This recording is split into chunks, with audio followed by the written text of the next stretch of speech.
Can you even have a great video game without a great idea? You could say yes to this question as long as the execution is great. However, occasionally we experience a game that has both a great idea and a great execution. And in the most recent occasion, that game is Baldur's Gate 3. Winning both my heart and countless others, this game has absolutely exploded in the past few months. But why? Why does it have such an impact on people? Why was this game, and the Game Award goes to Baldur's Gate 3, able to sweep, and the Game Award goes to Baldur's Gate 3, nearly all the Game of the Year awards? And the Game of the Year is Baldur's Gate 3. In other words, why is Baldur's Gate 3 so good?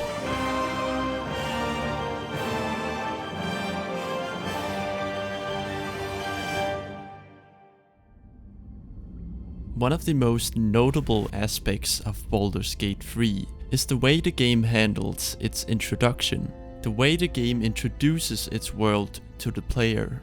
This is apparent right from the very first moment of the game. From this opening sequence alone, we are introduced to the world, one of the main antagonists, and even how we, the player, is connected to it. Baldur's Gate 3 doesn't introduce its world through a large text box of lore. It doesn't need to. After all, why tell you something that they can show you?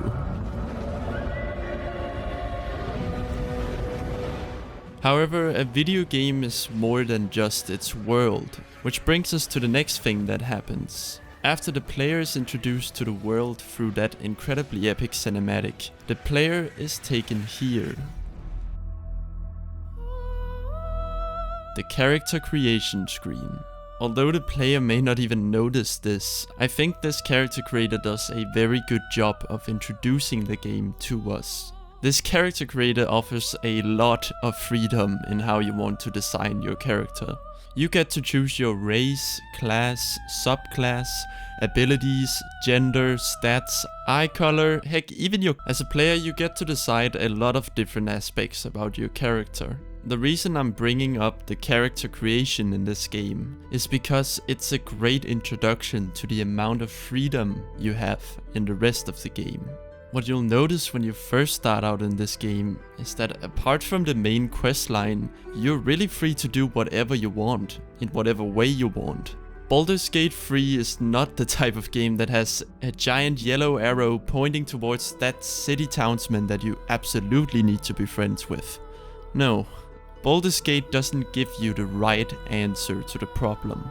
In fact, it very rarely gives you any. It sets up a problem for you, but not a specific solution for it. That is up for you to decide. If you want to, you can still be friends with the city townsman, but you could also transform him into a sheep, or burn his house down. Or heck, even both. The reason the introduction of Baldur's Gate 3 is so good is that in the very first minutes, the opening cinematic introduces the world and the narrative foundation, and the character creator, along with the first segment of the game, introduces the way you're going to interact with the world. In other words, you're introduced to the game's three core parts: the narrative depth, the gameplay, and the world building. When it comes to the narrative in Baldur's Gate 3, the game emphasizes player choices, and decisions made throughout the game can have consequences, big and small, later down the line. One example of this happens at the very beginning of the first act. In this section, there's a conflict between a group of tieflings and a group of druids. Whichever way the player decides to handle the situation will have consequences later in the story. The narrative adapts to the player's actions, leading to multiple possible outcomes and story paths, which makes each decision so much more impactful. And you never know which decisions will have the biggest impact later, which gives this game a whole new level of immersion. And these types of decisions happen all the time during the narrative. Additionally, a huge part of Baldur's Gate 3's narrative is its characters, mainly the group of characters that can become your companions, if you let them. The companions in this game are surprisingly well written, with interesting flaws and motivations. Each character has a different backstory that you can discover by spending time talking with them, and you can really have some heartfelt moments with these characters. The player's interactions with these characters work in the exact same way the player interacts with the narrative.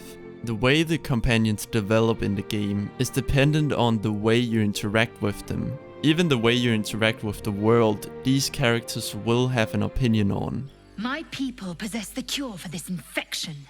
I must find a creche. You will join me. Careful. She obviously sees your kindness as weakness. Don't let her take advantage. This way, the companions in Baldur's Gate 3 are not just companions, they are part of the story. Also, if you're wondering why these characters feel so real, it's because for most of them, it is both the actor's voice and movements that's been recorded using motion capture, basically getting the same performance you get in movies. This video is mainly covering positive aspects of this game, because most aspects of this game are positive, and that was reflected in my experience of the game. That being said, I do have a slight critique of the game related to the narrative. If you're going into this game expecting a narrative that is very personal to your character, you will probably be left slightly disappointed by the end of the game. I'm not going to spoil anything, but whatever backstory or conflict you have created for your character gets kind of sidelined in the final act of the game. And there are good reasons for that. I just want to give you a heads up in case you're hoping for that. I knew going into this game that it was very inspired by Dungeons & Dragons, the real tabletop RPG that this game's world and mechanics are based on. Meaning I did spend some time during character creation coming up with my character's backstory, and this helped a lot in figuring out how my character would respond in different situations, especially in the early game. But by the end of the game, I couldn't help but feel my character got slightly lost. Yes, this game lets you be very creative in the way you solve problems. The key thing here though is that you don't get to have as much influence on the problems themselves. I was debating with myself on whether I should even include this as a critique, because frankly I don't know how you would solve this. And this isn't a huge issue I have with the game. I really enjoyed the story in the game, and it still gave me a bittersweet feeling by the end. I just wish that the main conflict also had a personal element. Something that felt personal and unique to my character. This is not to say the narrative isn't dynamic. The dynamic narrative in Baldur's Gate 3 has an insane amount of replayability. However, this wouldn't really work if this was not repeated in the gameplay, and specifically the combat.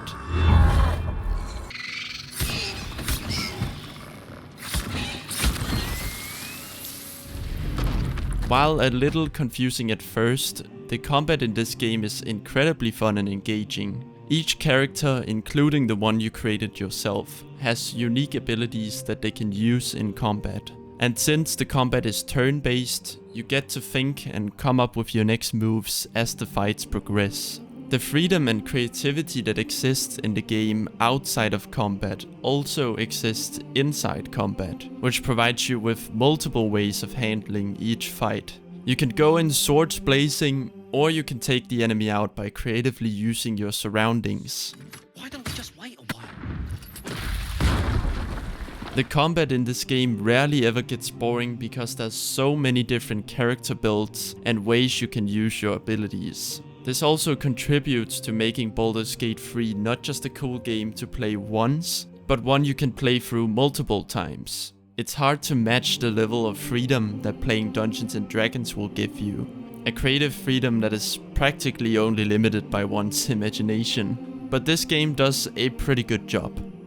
Baldur's Gate 3 also makes clever use of the role of the Dungeon Master. In a normal Dungeons & Dragons game, the Dungeon Master is responsible for multiple things, one being the world building. This means describing the setting and helping the players understand what's going on.